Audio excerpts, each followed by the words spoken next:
So students, in the last class we have discussed about the Renaissance and Reformation, because of which a new revolution would occur in Europe, and name of the revolution is Industrial Revolution.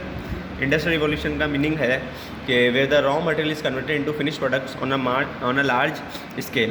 इसको क्या बोल दिया हमने? Industrial revolution बोल दिया. ठीक है, अब देख लेते हैं इंडस्ट्रियल रिवॉल्यूशन सबसे पहले इंग्लैंड में क्यों होगा. Because presence of iron and coal है, लार्ज कॉलोनियल एम्पायर है, जोग्राफिकल लोकेशन इंग्लैंड की अच्छी है, स्टेबिलिटी है गवर्नमेंट के अंदर, इंटरफेरेंस नहीं है लोकल अथॉरिटीज़ का मार्केटिंग के अंदर, एग्रीकल्चर रिवॉल्यूशन हो चुका है, अच्छा बैंकिंग सिस्टम है.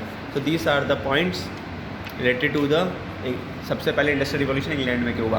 अब इंडस्ट्रियल रिवॉल्यूशन के अलग अलग एक तरीके से इफेक्ट्स हुए हैं अलग अलग फील्ड में. Like in agriculture in the crop rotation ढूंढा गया, ड्रिल मशीन ढूंढी गई, स्ट्रॉ से सीरियल्स को निकालने की पद्धति ढूंढी गई है, स्मॉल ओपन फील्ड्स को लार्ज फार्म से कन्वर्ट कर दिया गया.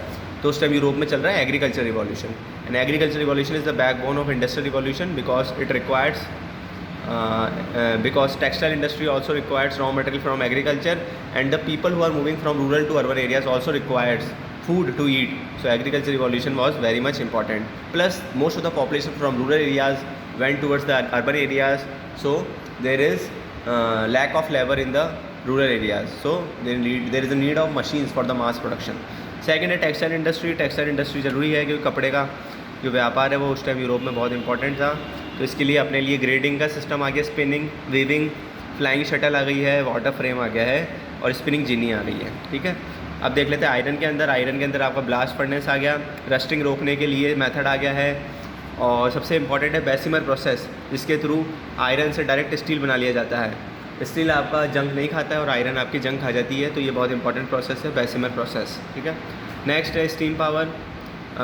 From the coal mining, the raw material is being brought by this steam power to the areas where we are having factories or industries, because coal is required in the factories or industries.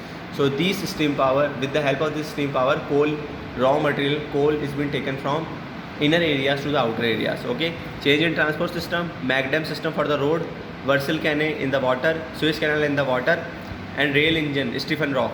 They are the important points in transportation system. Next, what is the consequences of industrial revolution? They can be clubbed into 1, 2, 3, 4 parts. Okay, so this is a short lecture in the history class level.